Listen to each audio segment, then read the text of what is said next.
Assalamualaikum warahmatullahi wabarakatuh. Kepada yang terhormat dosen penguji uji kinerja PPG tahun 2025. Perkenalkan, saya Sania Duyanti, mahasiswa PPG dalam jabatan BC4 tahun 2025 Kementerian Agama Republik Indonesia, LPTK Universitas Negeri Yogyakarta, dengan NIM 25105161218.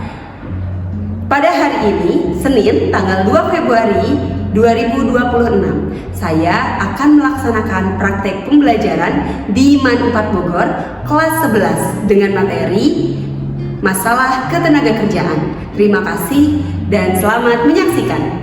Assalamualaikum warahmatullahi wabarakatuh. Waalaikumsalam warahmatullahi wabarakatuh. Sebelum memulai pembelajaran hari ini, hari Senin, tanggal 2 Februari tahun 2026, alangkah baiknya kita berdoa terlebih dahulu. Siapa yang memimpin doa? Raihan. Dipimpin doanya. Baiklah, sebelum kita memulai pembelajaran hari ini, alangkah baiknya kita berdoa. Berdoa mulai.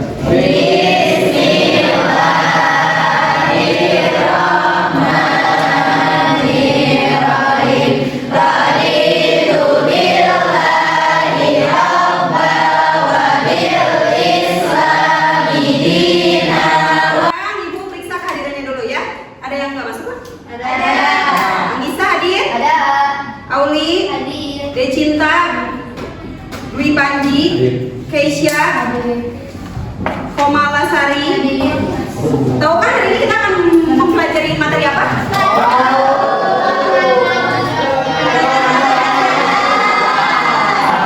Kerjaan. Jadi ini materi yang udah Ibu spill sebelumnya di minggu lalu dan sudah dibagi kelompok juga, ya? Kita mempelajari masalah ketenaga kerjaan.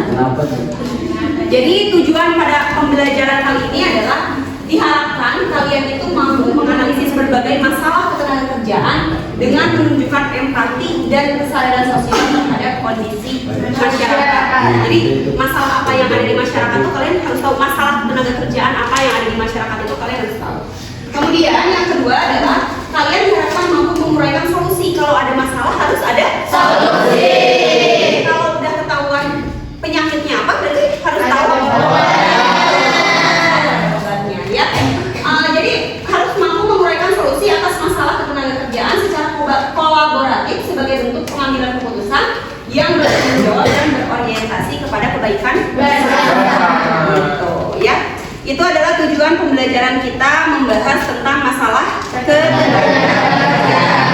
Kalau ngomongin soal masalah ketenagakerjaan nih, kan kemarin kita udah belajar tentang tenaga kerja, ya. Nah, konsep tenaga kerja sendiri itu kan sebetulnya setiap negara pasti memiliki masalahnya masing-masing dengan berbagai macam ekonominya, penduduknya. Semakin banyak jumlah penduduk, maka mungkin semakin banyak juga masalahnya semakin masalahnya semakin beragam, masalahnya semakin banyak. Nah, apa masalah yang terjadi itu yang terpenting adalah bagaimana kita menyikapinya, bagaimana kita menghadapinya dan menyelesaikannya. Begitupun dengan negara. Ketika negara memiliki masalah ketenagakerjaan, yang paling penting itu adalah bagaimana negara tersebut mampu menyelesaikan masalah-masalah tersebut. Iya, masalah-masalah tersebut. Nah, di sini nanti kalian bisa lihat ini adalah gambaran umum. Ini hanya masalah gambaran umum di antara banyaknya masalah-masalah lain gitu. Ibu akan memberikan gambaran umumnya. Di antaranya adalah masalah ketenagakerjaan biasanya dimulai dari tingkat penganggurannya yang tinggi. Kalau di negara kita sendiri itu tingkat pengangguran sangat tinggi. Tingkat pengangguran yang tinggi ini biasanya biasanya dibarengi dengan jumlah angkatan kerja yang banyak. Iya, jumlah angkatan kerja yang banyak. Nah, minggu lalu kan kita udah belajar tuh tentang angkatan kerja. Emang angkatan kerja itu apa sih? Angkatan kerja apa sih? Angkatan kerja adalah penduduk yang sudah memasuki usia kerja. Iya, angkatan kerja adalah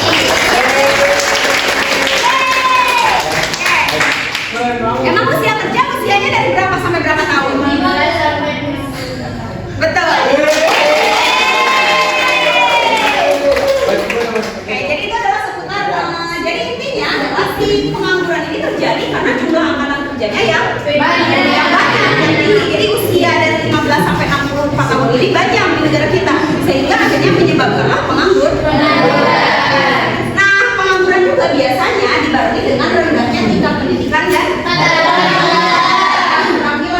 Kemudian penyebaran angkatan kerjanya. Jadi intinya adalah antara penduduk di Pulau Jawa dengan pulau lainnya itu timpang. timpang, nggak seimbang lah, nggak rata. Jadi yang akhirnya menyebabkan pengangguran semakin banyak, masalah ketenaga kerjaan juga semakin sedikit sih. Kemudian selanjutnya adalah perlindungan dari kesejahteraan. Jadi ini adalah sebetulnya beberapa masalah tenaga kerja yang yang biasanya muncul. Ini hanya gambaran umum aja gitu kan. Nantinya kalian akan diharuskan untuk mencari masalah tenaga kerjaan lebih dalam lagi, secara mandiri, secara sendiri, mencari tahu bagaimana apa aja sih masalah ketenaga kerjaan ini. Nah, kasus yang udah ibu berikan, kalian akan pilih satu kasus dan menginvestigasinya secara dalam gitu.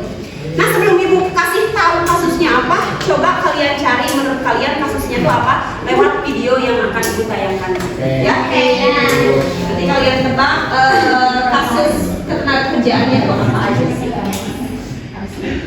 Yang menjadi potensi bonus demografi justru terancam dari beban bangsa.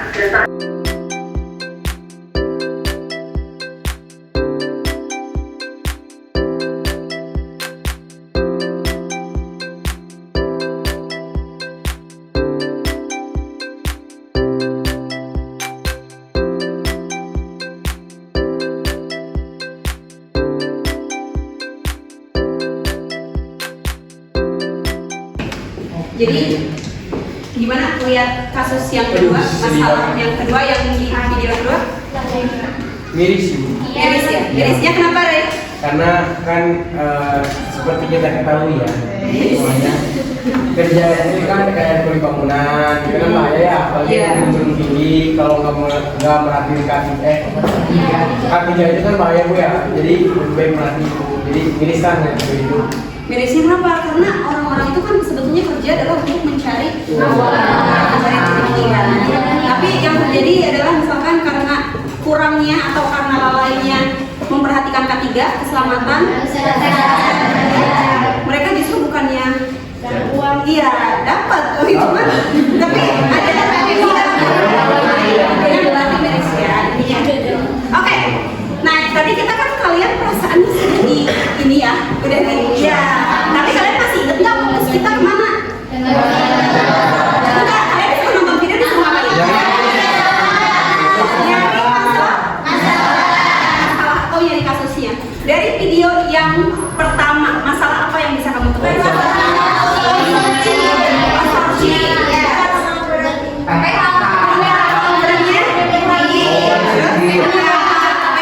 Video yang kedua, di video yang pertama juga ada lagi Lowongan kerja yang sedikit. lowongan kerja yang Sedikit. biasa. Terus apa lagi tuh ada berapa? Udah ada upah minim. Upah minim. Berarti pekerja outsourcing itu upahnya kecil, tidak diperhatikan. Berarti berhubungan sama apa?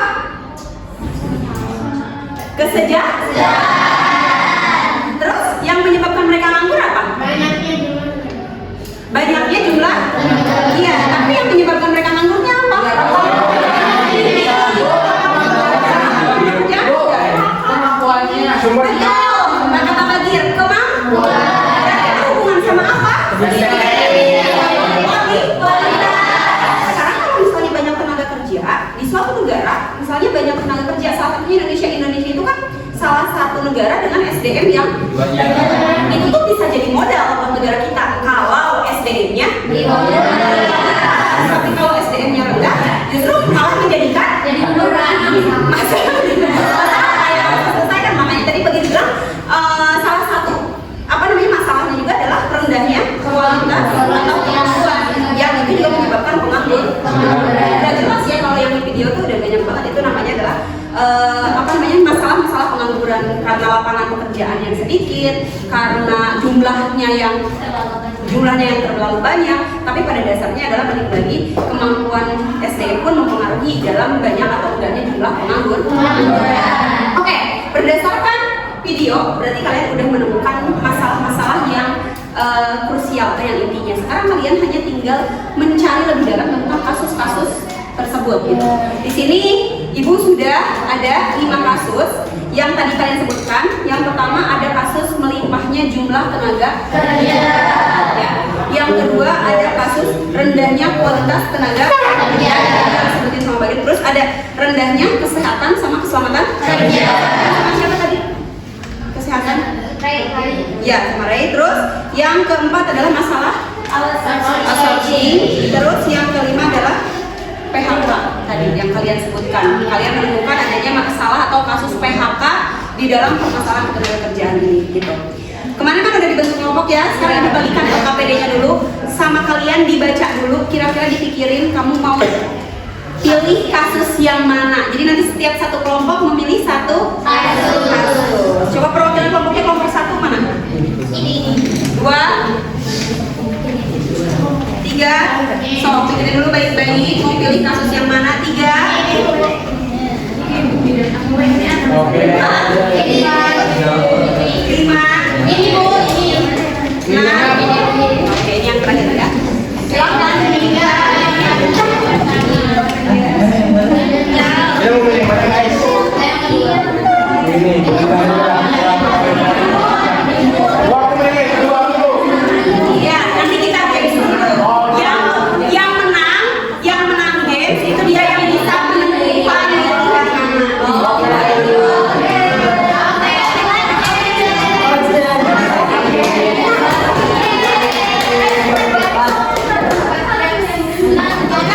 Udah menentukan? Oke, kalau sudah menentukan kita kan di sini masalahnya ada 5 kasus tapi ada 6 jadi duluan nanti kelompok yang terakhir, kelompok yang pertama itu bisa bebas memilih kasus gitu ya. Kasus yang mana gitu. Jadi nanti berarti tereliminasi sisanya. Nah yang terakhir karena dia terakhir kelompok berapa? 6. Dia berarti juga sama sekali kasus. Oke. Kita mulai dari ini perwakilan kelompok deh. Mau perwakilan kelompok atau mau siapa aja yang nyoba? Kita game 5 menit aja ya. Iya, nanti kamu lempar botolnya.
Jadi nanti yang akan dinilai itu adalah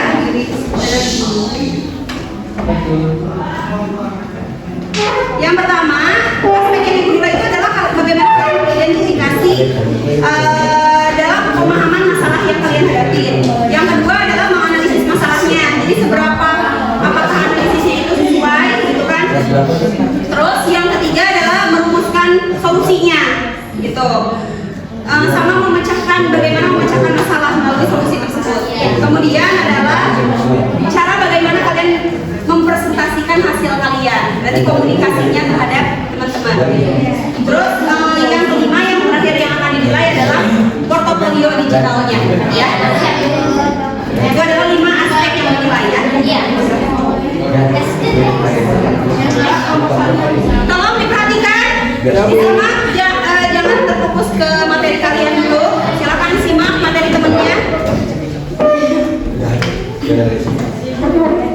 Assalamualaikum warahmatullahi wabarakatuh. Waalaikumsalam warahmatullahi wabarakatuh. Sebelumnya terima kasih kepada ibu saya selaku pengamat mata pelajaran ekonomi yang telah memberikan kelompok kami kesempatan untuk mempresentasikan terkait materi pada masalah ketenaga kerjaan ini. Nah teman-teman, ada peribahasa bahwa tak kenal maka tak ya, makanya kan untuk memperkenalkan diri saya Sebulan Maulida, saya di sini selaku moderator sekaligus pemateri. Dan di sini selamat selaku pemateri. Saya di sini selaku pemateri. Saya Muhammad Zafardi sebagai pemateri. Saya Panji sebagai pemateri. Saya Rehan sebagai pemateri. Nah, oke teman-teman, untuk mengefektifkan waktu langsung saja kita ke materi pertama yang akan dibawakan oleh Muhammad Rehan. Kepadanya disilakan.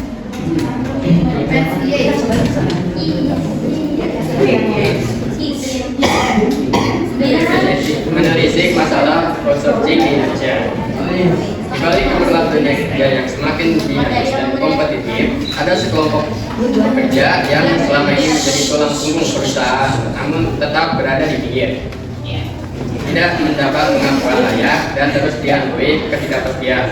Mereka adalah para pekerja outsourcing, bagian dari sistem ketenagakerjaan yang sering disebut efisien, tapi kerap mengorbankan hak-hak dasar pekerja.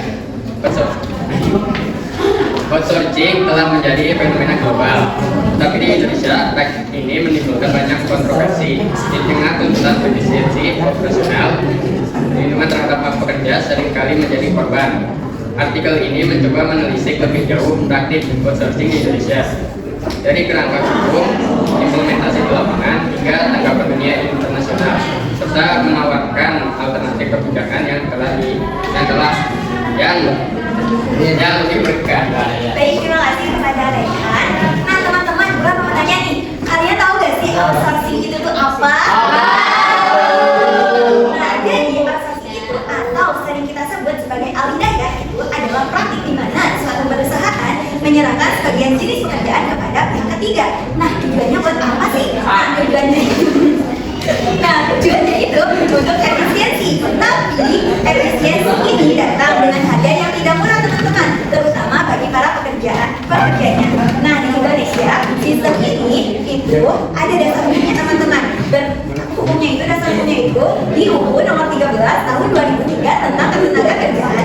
Kemudian direvisi secara besar-besaran melalui Undang-Undang nomor 11 tahun 2020 tentang Cipta Kerja UU Cipta Kerja yang sempat diganti sementara oleh Perpu nomor 2 tahun 2022 dan kemudian disahkan nih teman-teman menjadi UU nomor 6 tahun 2023. Namun klaster ketenagakerjaan dalam UU ini masih dalam tahap penyempurnaan dan direncanakan. Gitu. Terus di dalam itu diatur bahwa outsourcing itu hanya diperbolehkan untuk pekerjaan penunjang, tetapi pada praktiknya pembatasan ini kerap dilanggar, bahkan dilegalkan secara samar melalui klausul fleksibel. Itu teman-teman.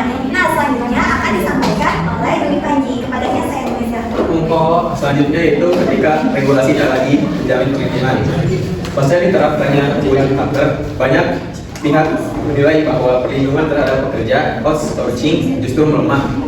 Regulasi yang dulunya membatasi dan melindungi ini menjadi lebih longgar.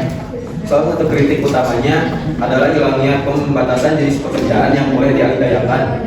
Akibatnya banyak pekerja dikontrak dalam waktu yang sangat singkat, bahkan hanya beberapa bulan, tanpa jaminan kelanjutan atau kompensasi yang memadai. Salah satu poin yang memicu kekhawatiran adalah penghapusan pasal-pasal yang mewajibkan perusahaan untuk mempekerjakan kembali atau memberi kompensasi yang jelas saat kontrak habis.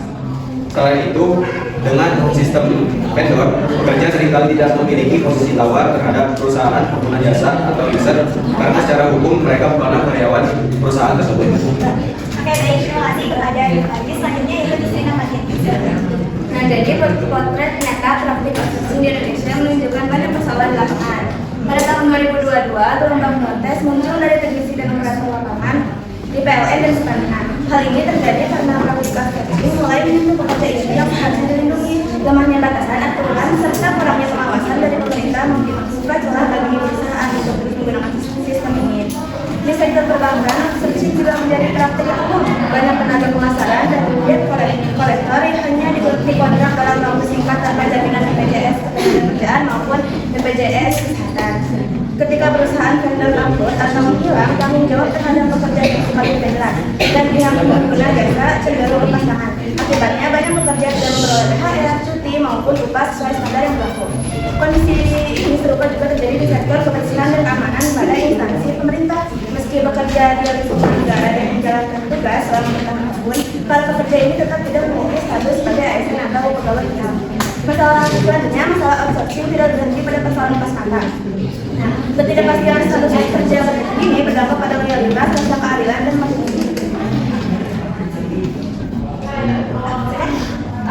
Terima kasih kepada Srina Matian. Selanjutnya, Jadi bagaimana sih dunia internasional menyikapi outsourcing? ILO melalui Konvensi Nomor 158 dan 181 menegaskan perlunya perlindungan hak pekerja dalam sistem PHK dan outsourcing. Namun Indonesia belum menerapkannya secara tegas. Bahkan setelah UU Cipta Kerja, kebijakan ketenagakerjaan dinilai lebih mengutamakan efisien bisnis dibanding perlindungan pekerja. Berbeda dengan Filipina dan Korea Selatan yang mengatur outsourcing secara ketat. Selanjutnya dampaknya, data BPS 2023 menunjukkan sekitar 34% tenaga kerja formal bekerja dalam sistem kontrak dan outsourcing, terutama di sektor manufaktur, logistik, energi, keamanan, dan kebersihan. Survei juga mencatat 62% pekerja outsourcing tidak puas terhadap kondisi kerja dan 15% mengalami PHK pihak tanpa kompensasi yang layak. Oke, baik, Selanjutnya ada solusi. Jadi apa yang bisa dilakukan untuk outsourcing ini?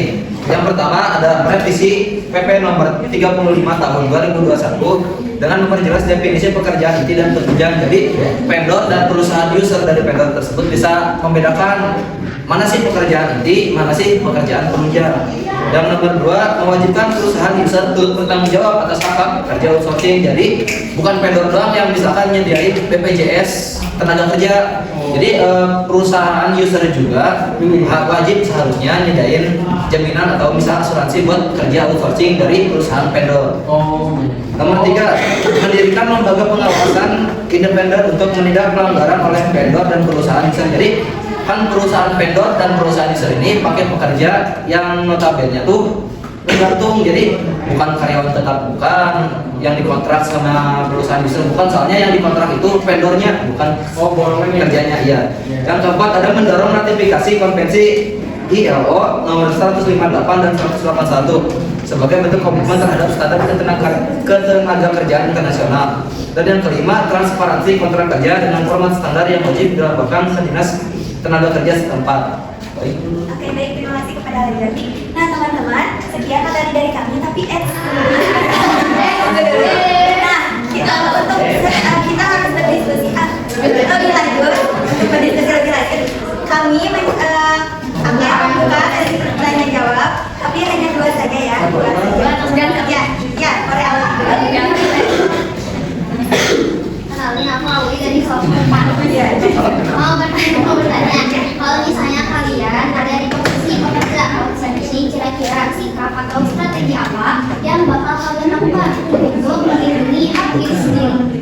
Oke, kita dulu ya, Li. Satu lagi, 1, 2, 3, siapa? Sip.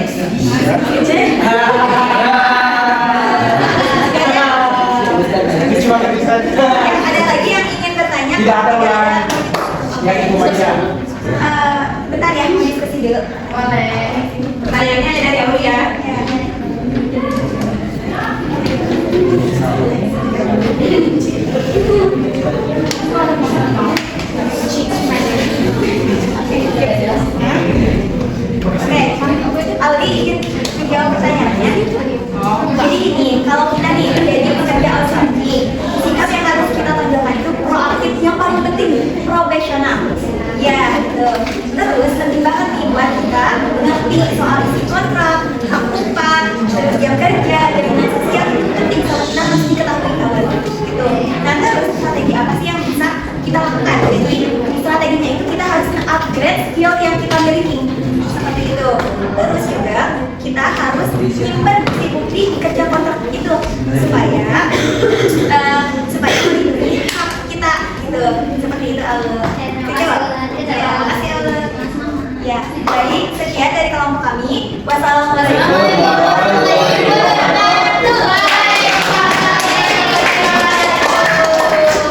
Jadi sebelum Ibu simpulkan, intinya adalah sebelum Ibu simpulkan, kalian Ibu berikan tes formatif terlebih dahulu. Silakan sekarang dibuka dulu eksamennya.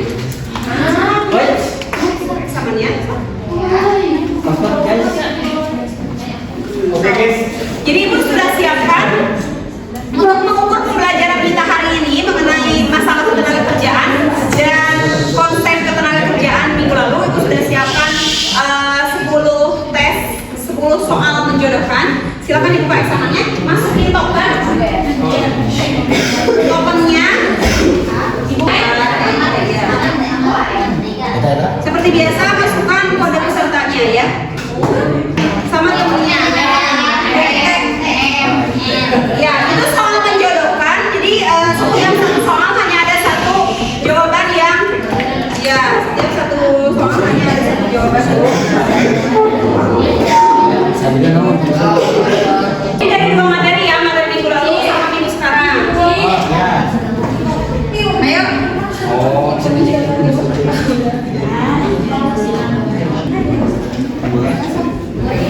Ini Dikerjain aja, dipilih. Iya, itu ke pinggir ya, pilihan jawabannya ada sampai J, tapi harus digeser ke pinggir jawabannya. Ada sampai J pilihannya. Udah masuk semua nih, ada berapa? Kesimpulannya adalah ngomongin soal masalah ketenagakerjaan, ternyata ada banyak masalah tenaga kerja yang harus diselesaikan oleh yang sudah kalian bahas. Diantaranya ada 5 fokus yang udah belum. Diantaranya ada 5 fokus yang kita bahas, yaitu adalah tentang melimpahnya jumlah tenaga kerja. Jadi ini sesuai dengan jumlah penduduk di negara Indonesia. Karena jumlah penduduk kita banyak, yang sebetulnya alhamdulillah usia produktifnya banyak, jadi jumlah tenaga kerjanya juga melimpah. Cuman yang jadi masalah adalah kualitasnya. Iya, banyaknya SDM yang rendah, yang akhirnya mengakibatkan pengangguran. Jadi berhubungan melimpahnya jumlah tenaga kerja serta rendahnya kualitas tenaga kerja. Yang kedua, yaitu adalah rendahnya tingkat kesehatan dan keselamatan kerja. Jadi banyak sekali kasus-kasus kecelakaan yang terjadi di Indonesia. Tadi aja yang disajiin sama kelompok kelompok KIPAT itu ada 300.000 lebih kasus kecelakaan kerja yang setiap tahunnya terus meningkat. Yang keempat itu adalah masalah outsourcing. Outsourcing ini adalah tenaga kerja yang ibaratnya hanya disewa gitu. Yang mana ini menjadi permasalahan di Indonesia. Terus selanjutnya adalah meningkatnya jumlah pemutusan hubungan kerja atau PHK. Yang mana solusinya apa? Solusinya adalah harus ada solusi dari semua pihak. Dari siapa? Dari pemerintahnya, dari perusahaan, dan juga dari masyarakatnya atau dari SDM-nya. Oke, sebelum Ibu tutup dan sebelum Ibu sampaikan materi terakhir, silakan kalian melakukan refleksi terlebih dahulu. Oke. Silakan scan barcode-nya dan diisi. Melakukan refleksi diri, jawab pertanyaan sesuai dengan yang kalian rasakan.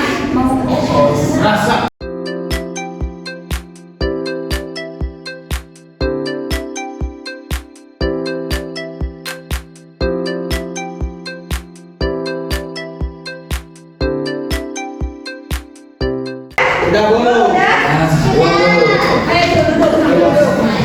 Sambil Ibu sampaikan materi selanjutnya ya. Oke, materi selanjutnya soal ketenagakerjaan, kita akan memasuki materi di minggu depan, yaitu adalah sistem. Silakan persiapkan diri, baca-baca tanpa yang sudah Ibu kirim. Di materi sistem upah ada jenis-jenis upah, ada 10 jenis ada 10 jenis sistem upah. Ibu hanya menuliskan poin-poinnya berupa borongan harian itu beda-beda ya. Oke? Alhamdulillah pertemuan hari ini sudah selesai. Terima kasih banyak ya. Mari